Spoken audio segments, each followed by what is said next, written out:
संबल हिंसा मामले में इलाहाबाद हाईकोर्ट ने अपर पुलिस अधीक्षक अनुज चौधरी को बड़ी राहत दी है। हाईकोर्ट से सीजेएम कोर्ट के पुलिस कर्मियों के खिलाफ एफआईआर दर्ज करने के आदेश पर फिलहाल रोक लगा दी गई है। यूपी सरकार और एएसपी अनुज चौधरी की याचिकाओं पर सुनवाई के बाद कोर्ट ने अंतरिम राहत देते हुए अगली सुनवाई 5 हफ्ते बाद यह तय की है।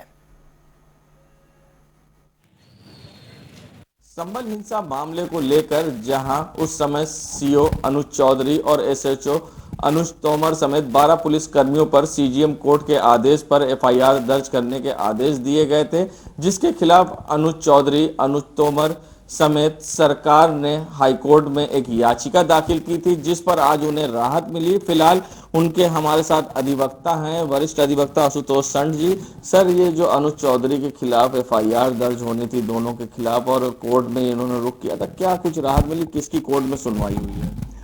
ये अनुज तोमर और अनुज चौधरी साहब की ओर से याचिका दाखिल की गई थी। ये माननीय न्यायमूर्ति श्री समित गोपाल जी के यहाँ कल और आज दोनों दिन इसमें बहस चली।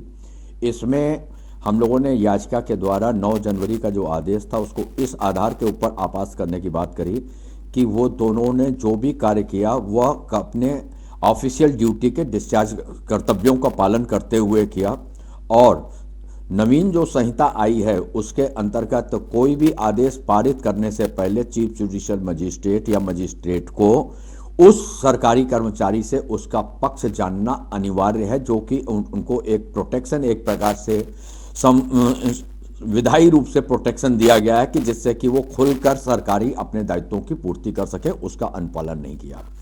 उस आधार के ऊपर एवं इसमें जो आवेदक था, कंप्लेनेंट था, उसने जब एक जुडिशियल कमीशन बना था उसके सामने भी अपनी कोई भी ग्रीवांस उसके सामने दाखिल नहीं की थी, जो कि section 5 of commission of inquiry act के अंतर्गत उसको पावर थी। उसके ऊपर वो जुडिशियल कमीशन अपनी फाइंडिंग दे करके अगर कोई गिल्टी आदमी था तो उसके केस को मजिस्ट्रेट कंसर्न के सामने पेश कर सकता था कि उसको ट्रायल किया जाए। उसने वहां पे भी कोई नहीं किया। और माननीय सर्वोच्च न्यायालय में एक अन्य व्यक्ति जब गया था तो उसने वहां पे इस आवेदक की एक दरखास्त और जो एसपी को एप्लीकेशन दी थी वो भी सर्वोच्च न्यायालय के सामने रखी थी। तो सर्वोच्च न्यायालय ने अपनी उस केस के भी आदेश में डिस्पोज ऑफ करते हुए कहा था कि जितने भी पीड़ित पक्ष हैं वो अपना पक्ष उस मुकदमे में जाकर के मजिस्ट्रेट सेशन जज के सामने रखें। जो इसमें कंप्लेनेंट थे यामीन, जिन्होंने सीजीएम कोर्ट में करा था, उनका आगे उनका लड़का टोस्ट बेचने गया था। जब उसको क्षेत्र में जामा मस्जिद क्षेत्र पहुंचा तो उसको गोली लग गई पुलिस के द्वारा और उसके पीठ में लगी गोली और उसने छुप कर इलाज कराया पुलिस से बचकर। तो ऐसे में ये सारे जो आरोप लगे इस पर किस तरह से उन्होंने पक्ष रखा और आप लोग ने क्या पक्ष रखा? वो जो गोली उसकी पीठ से लगी और निकली जो डॉक्टरों ने, वो 32 बोर की थी, जो कि पुलिस वालों को नहीं मिलती, ना पुलिस वाले चलाते, ना उनके असलहे की गोली है। उस बाबत का एक स्पेसिफिक जवाब संभल के कप्तान साहब ने अदालत के सामने दे दिया था कि जो गोली रिकवर्ड हुई है उसकी बॉडी से वो पुलिस की नहीं है, क्योंकि एक बार जब वहां पे पुलिस पब्लिक डिस्पर्स कर दी गई थी, 144 लगी हुई थी, तो वो उधर से हट करके फिर पुलिस वालों को उन्होंने 3 तरफ से घेर करके पेट्रोल बम और गोलियां चलानी शुरू करी थी। उसमें क्रॉस फायरिंग में ही एक पक्ष की गोली दूसरे पक्ष को, उधर के पक्ष को लगी है।